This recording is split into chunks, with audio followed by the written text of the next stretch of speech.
William কেন্ট্রিজ ১৯৫৫ সালে দক্ষিণ আফ্রিকার জোহান্সবার্গে জন্মগ্রহণ করেন। তিনি বর্তমানে সেখানেই বসবাস করছেন এবং তার শিল্পকর্মগুলো চালিয়ে যাচ্ছেন। তিনি সমসাময়িক শিল্পীদের মাঝে বেশ সুপরিচিত। ড্রয়িং, অ্যানিমেশন, ফিল্ম, থিয়েটার এবং বহু বড় আর্ট ইনস্টলেশনের জন্য তিনি বেশ পরিচিত।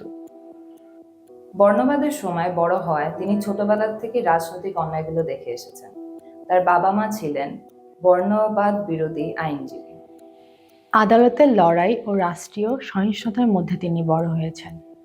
এগুলো তাকে ক্ষমতা ও ইতিহাস নিয়ে ভাবতে শেখায়। তিনি প্রথমে রাজনীতি ও আফ্রিকান স্টাডিজ নিয়ে পড়াশোনা করেন, পরে তিনি ফাইন আর্টস ও থিয়েটার নিয়ে পড়েন।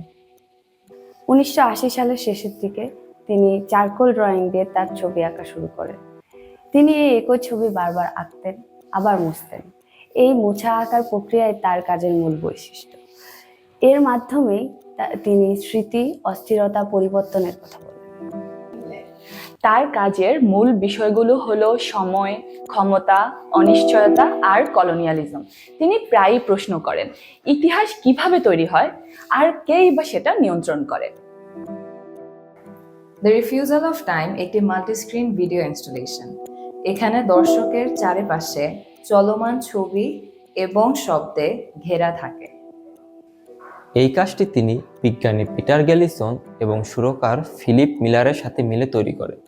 এখানে শিল্প, সাহিত্য এবং ইতিহাস একসাথে মিশে গেছে। এই কাজের মূল বিষয় সময়কে স্ট্যান্ডার্ড করে দেখানো হয়েছে, বিশেষ করে ১৯ শতকের রেলপথ ও ঔপনিবেশিক বিস্তারের মাধ্যমে।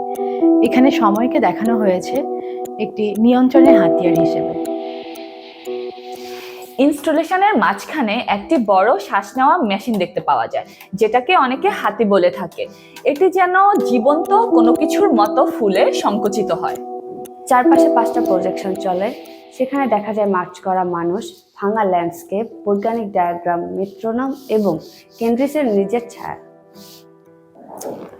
মেট্রোনোমের টিকটিক শব্দ দ্বারা বোঝানো হয়েছে সময়ের যান্ত্রিকতা, যেখানে সময় মাপা যায়, নিয়ন্ত্রণ করা যায় এবং চাপিয়ে দেওয়া যায়।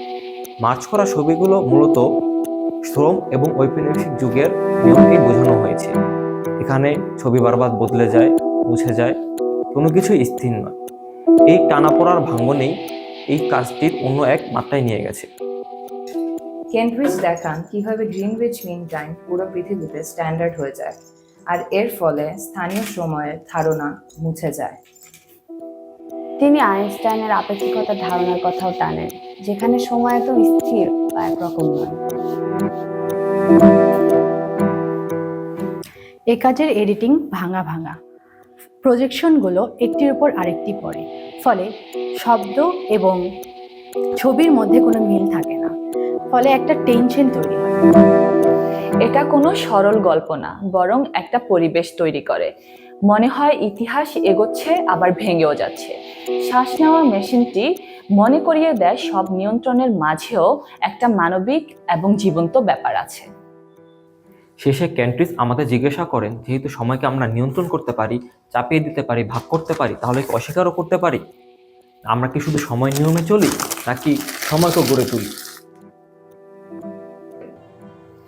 এই ইনস্টলেশনের মধ্যে দাঁড়িয়ে চারপাশে টিকটিক শব্দ, মার্চ করা পা আর শ্বাসের আওয়াজ শুনতে শুনতে আমাদের মনে প্রশ্ন জাগে, আমরা কি সময়কে নিয়ন্ত্রণ করি, নাকি সময়ই আমাদের নিয়ন্ত্রণ করে?